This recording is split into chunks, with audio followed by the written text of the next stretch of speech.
ମାଛ ତରକାରୀ ତ ଆପଣମାନେ ବିଭିନ୍ନ ପ୍ରକାର ବନେଇଥିବେ, କିନ୍ତୁ ଘରୁଆ ମସଲା ଦେଇ ଏପରି ସୁନ୍ଦର ମାଛ ତରକାରୀ କେମିତି ବନେଇବେ ଚାଲନ୍ତୁ ତାହା ମୁଁ କହୁଛି। ଶୁଭଶ୍ରୀ କିଚେନ୍ ଆଣ୍ଡ ହାପି ଲାଇଫ୍କୁ ଆପଣମାନଙ୍କୁ ଅନେକ ଅନେକ ସ୍ୱାଗତ। ଚାଲନ୍ତୁ ଆଜି ଭାକୁର ମାଛର ତରକାରୀ ଟିକେ ଆମେ ବନେଇବା। ସେଥିପାଇଁ ମାଛକୁ ଲୁଣ ହଳଦୀ ସୋରିଷ ତେଲ ଗୋଳେଇ ମୁଁ ତାକୁ 15 ମିନିଟ୍ ମ୍ୟାରିନେଟ୍ ରଖିଦେଇଥିଲି। ତାପରେ ସୋରିଷ ତେଲ ଦେଇକି ଆମେ ଏହାକୁ କଟା କରିକି ଭାଜି ନେବା। ସୋରିଷ ତେଲରେ ଭାଜିଲେ ମାଛର ସ୍ୱାଦ 2 ଗୁଣ ବଢ଼ି ଯାଇଥାଏ। ଆଉ ସୋରିଷ ତେଲ ଗୋଳେଇକି ମାଛକୁ ଯଦି ଆମେ ରଖିବା ତାହେଲେ ମାଛ ଆମର ଭାଙ୍ଗିବ ନାହିଁ, ଆରାମସେ କଡ଼ା ହୋଇକି ଭାଜି ହେଇଯିବ। ଏହି ମାଛକୁ କଡ଼ା କରିକି ଭାଜିବା ଦ୍ୱାରା ମାଛ ଆମର ତରକାରୀରେ ବହୁତ ଭଲରେ ଟେଷ୍ଟ ଆସିଥାଏ।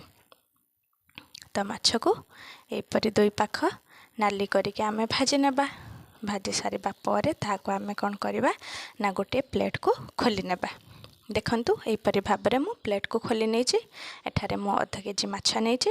ଆପଣ ଆପଣଙ୍କ ହିସାବରେ କ୍ୱାଣ୍ଟିଟି କମ୍ ବେଶୀ କରିପାରିବେ। ତାହାପରେ ମୁଁ 2ଟି ବଡ଼ ସାଇଜ୍ର ଆଳୁ ନେଇଯାଇଛି। ଏହାକୁ ମଧ୍ୟ ସୋରିଷ ତେଲ ଦେଇକି ଆମେ ଭାଜି ନେବା। ସେଥିରେ ଲୁଣ ହଳଦୀ ଦେଇକି ଆମେ ଭଲ ଭାବରେ ଗୋଳାଗୋଳି କରି ତାକୁ ଭାଜି ନେବା। ଆଳୁ ଭାଜିକି ତରକାରୀରେ ଦେଲେ ବହୁତ ଭଲ ଟେଷ୍ଟ ହୋଇଥାଏ। ଆପଣ ଚାହିଁଲେ ବି ସେମିତି ମସଲାରେ କଞ୍ଚା ଆଳୁ ଆଡ଼୍ କରିପାରିବେ। ତାପରେ ଗୋଟେ ମସଲା ବନେଇ ନେବା। ସେଥିପାଇଁ ମୁଁ କିଛି ଧନିଆ, ଶୁଖିଲା ଲଙ୍କା, ରସୁଣ ଆଉ ଅଦା ନେଇଯାଇଛି। ଏହାକୁ ଭଲ ଭାବରେ ଚିକ୍କଣ କରି ଆମେ ବାଟି ନେବା। ତାପରେ ଦେଖନ୍ତୁ 2ଟା ପିଆଜକୁ ମୁଁ ଗ୍ରାଇଣ୍ଡିଙ୍ଗ କରି ନେଇଛି। ତାପରେ 2ଟି ବଡ଼ ସାଇଜ୍ର ଟମାଟୋକୁ ମଧ୍ୟ ମୁଁ ପେଷ୍ଟ ବନେଇ ନେଇଛି। ଆଉ ଏସବୁକୁ ମସଲା ଦେଇକି ଆମେ ଘରୁଆ ଶୈଳୀରେ ସୁନ୍ଦର ମାଛ ତରକାରୀଟି ପ୍ରସ୍ତୁତ କରିବା। ତାପରେ ସୋରିଷ ତେଲରେ ବଟା ପିଆଜକୁ ଆମେ ଦେଇଦେବା। ବଟା ପିଆଜ ଦେଲେ କ'ଣ ହୋଇଥାଏ ନା ତରକାରୀଟି ଆମର ବହୁତ ବହଳିଆ ହୋଇଥାଏ ଏବଂ ବହୁତ ଭଲ ଲାଗିଥାଏ। ତ ଆପଣ ଯେତେବେଳେ ମାଛ ତରକାରୀ ପ୍ରସ୍ତୁତ କରିବେ ଏହିପରି ବଟା ମସଲା ଦିଅନ୍ତୁ। ମସଲା ଦେଇ ସାରିଲା ପରେ ତାକୁ ଭଲ ଭାବରେ ଗୋଳାଗୋଳି କରିସାରିଲା ପରେ ଆମେ ରଖିଥିବା ଅଦା ରସୁଣର ବଟାକୁ ଦେଇଦେବା।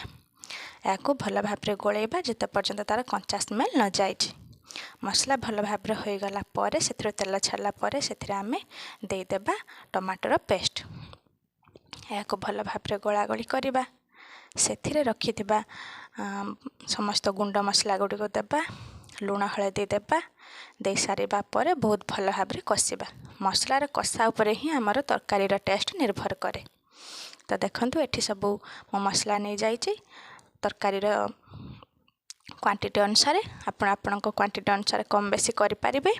ତରକାରୀଟିଏ ନାଲି ଦେଖା ହେବା ପାଇଁ ନିଶ୍ଚିତ ରୂପରେ କାଶ୍ମୀରୀ ରେଡ଼୍ ମିର୍ଚ୍ଚି ଟିକେ ଅଧିକ ପକାଇଥିବେ। ତ ଦେଖନ୍ତୁ ମସଲାରୁ ତେଲ ଛାଡ଼ିଗଲାଣି। ତେଲ ଛାଡ଼ିଲା ପରେ ହିଁ ମସଲା ମସଲି ସବୁ ଦେଇକି ଭଲ ଭାବରେ ଧିମା ଆଞ୍ଚରେ ଏହାକୁ ଗୋଳେଇବେ। ଯେତେ ମସଲା କଷିବେ ଆମର ତରକାରୀର ସ୍ୱାଦ ସେତେ 2 ଗୁଣା ବଢ଼ିଯିବ। ତ ଧ୍ୟାନ ରଖିବେ ମସଲାକୁ ହାଇ ଫ୍ଲେମ୍ରେ ବେଶୀ କଷିବେନି, ତାଦ୍ୱାରା ମସଲା ପୋଡ଼ି ଯାଇଥାଏ। ଏହାପରେ ଅଳ୍ପ ପାଣି ଦେଇ ଆମେ ମସଲାକୁ ଗୋଳେଇ ନେବା। ତ ଏହାପରେ ଆମେ କ'ଣ କରିବା ନା ଭାଜି ରଖିଥିବା ଆଳୁକୁ ଦେଇଦେବା। ଆଳୁ ଦେଇ ସାରିଲା ପରେ ତାକୁ ସେମିତି ଭଲ ଭାବରେ ଟିକେ କଷି ନେବା, କାହିଁକି ନା ଆଳୁ ସମ୍ପୂର୍ଣ୍ଣ ଆମର ସିଝି ନଥାଏ। ତ ମସଲାରେ ଦେଇକି କଷିଲା ପରେ ଆଳୁ ଆମର ସମ୍ପୂର୍ଣ୍ଣ ସିଝିଯାଏ। ତେଣୁ କରିକି ଧୀରେ ଧୀରେ ମସଲାକୁ ଭଲ ଭାବରେ କଷିବା। ଆଳୁ ସିଝିଗଲା ପରେ ସେଥିରେ ଆମେ ଗରମ ପାଣି ଆଡ଼୍ କରିବା। ମୁଁ 2 କପ୍ ଗରମ ପାଣି ଆଡ଼୍ କରିଛି। ଆପଣ ଆପଣଙ୍କ ଟେଷ୍ଟ ହିସାବରେ ପାଣି ଆଡ଼୍ କରିବେ। ଧ୍ୟାନ ରଖିବେ ସବୁବେଳେ ଗରମ ପାଣି ଦେବେ।